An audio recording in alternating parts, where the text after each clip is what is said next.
doja përgjegjësinë institucionale. Ne jemi Kuvendi i Shqipërisë, vjen prokuroria.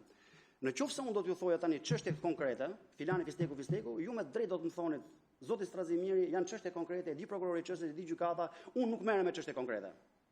Kur ju them në përgjithësi, thoni nuk e di kujt i referoheni, ne nuk arrim dot të komunikojmë. Dhe ky është problemi që kemi. Do të bëjmë një rezolut, do të vini vitin tjetër prap, si me rezolutën e vitit që shkoi, çdo gjë do të mbetet e pandryshuar dhe në fund fare të na rrojë reforma në drejtësi. Ky është problemi. Faleminderit. Kështu është ligji. Zoti Mile e ka fjalën. Faleminderit kryetar, i nderuar zoti Brau. Pyetjet e mia janë më të shkurtra, janë teknike, lidhur posaçërisht pak të njëra nga ato me pjesën e raportimit. Do t'i përmbledh në një pyetje për të marrë pastaj përgjigje. Pyetja e parë vjen nisur dhe nga relatimi juaj, po dhe nga raporti. Ju cilësoni se ka një rritje të çështjeve komplekse, me të cilat SPAK po përballet. Në dieni dhe në opinionin tim, po më tepër në opinionin tim, për nga vetë subjektet cilat janë në kompetencën tuaj, po dhe të figurave të veprave penale, ato janë komplekse. Unë të doja të di kush janë kriteret objektive të cilat ju i referoheni për ta cilësuar një çështje komplekse. Sepse, siç ju thash, në opinionin tim, të gjitha çështjet që vijnë te ju kanë një farë kompleksiteti. Por kush janë kriteret që çështjet që ju konsideroni komplekse i bëjnë ato komplekse në cilësimin tuaj. Pyetja e dytë ka të bëjë me BKH-n.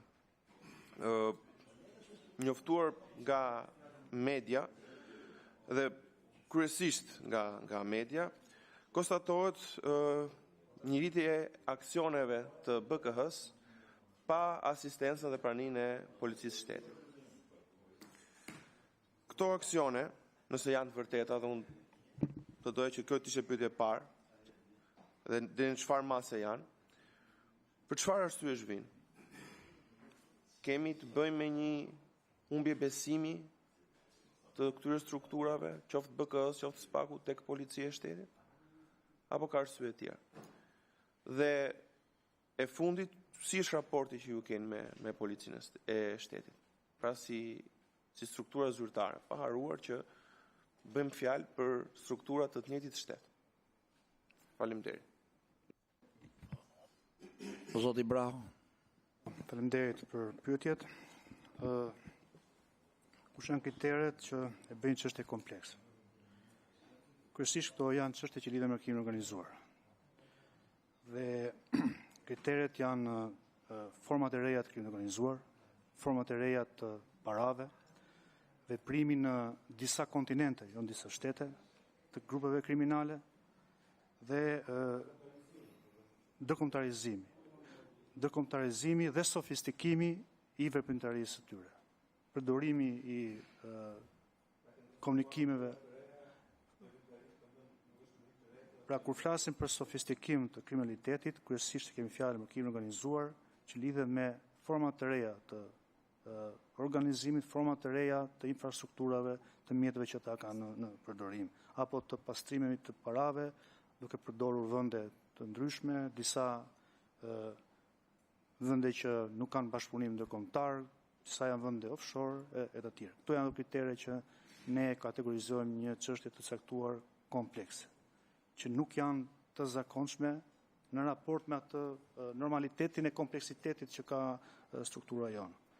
Cilët janë raportet tona me policinë e shtetit? Gjatë vitit 2025, referimet penale të policisë së shtetit janë rritur në SPAK në një masë të caktuar. Po kështu dhe gjatë i viti kemi patur referime nga policia e shtetit. Ne kemi vlerësime më të madh për policinë e shtetit, për shumicën apo për gjithë ata njerëz që punojnë në atë institucion. Sigurisht, si në çdo institucion tjetër, jo të gjithë janë njësoj, dhe ndonjëri prej tyre mund të ketë edhe probleme me ligjin, apo dyshojmë ne se mund të ketë. Kështu që policia e shtetit është partneri jonë i pazënësueshëm. Nuk e zëvendësojmë dot në policinë e shtetit. Dhe suksesi jonë është i lidhur pazgjithësisht me policinë e shtetit. Por unë personalisht dhe struktura që drejtoj, ne presim më shumë nga policia e shtetit. Dhe mendojmë që ka vend për më shumë. Veprimet që mund të kryej BKH-ja edhe për arrestimet e personave për të kryer të kontrolleve të vendeve të caktuara, janë veprime procedurale që ligji ja lejon BKH-s t'i bëj. Pengesat në disa raste mund të vinë për shkak të mungesës së një infrastrukture të dedikuar operacionale dhe taktike.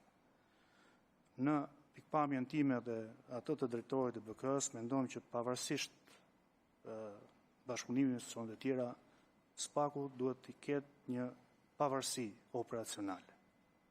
Nuk duhet të varet gjithmonë nga institucionet e tjera. Ne nuk mund të azënsojmë policinë e shtetit, por jemi të bindur që duhet të kemi pavarësinë tonë procedurale dhe operacionale, në mënyrë që për një çështje të caktuar,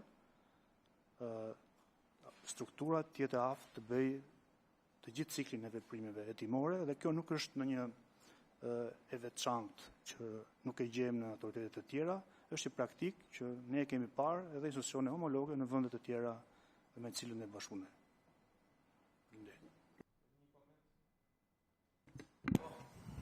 Vetëm një koment për çështjen e komisionit ton kryetar.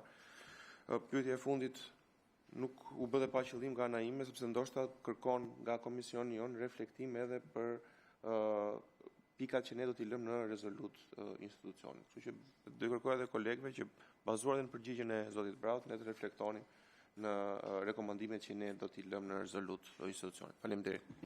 Po faleminderit zoti Mile, bëjeni formulimin për atë që dëshironi të përfshihet në rezolute dhe në bashkëpunim edhe me relatorin zotin Komici, pse jo, nëse është për të reflektuar, ta reflektojmë. Zoti Bylyk Bashi, si nënkryetari i komisionit, i ka ngel një pyetje pa bërë.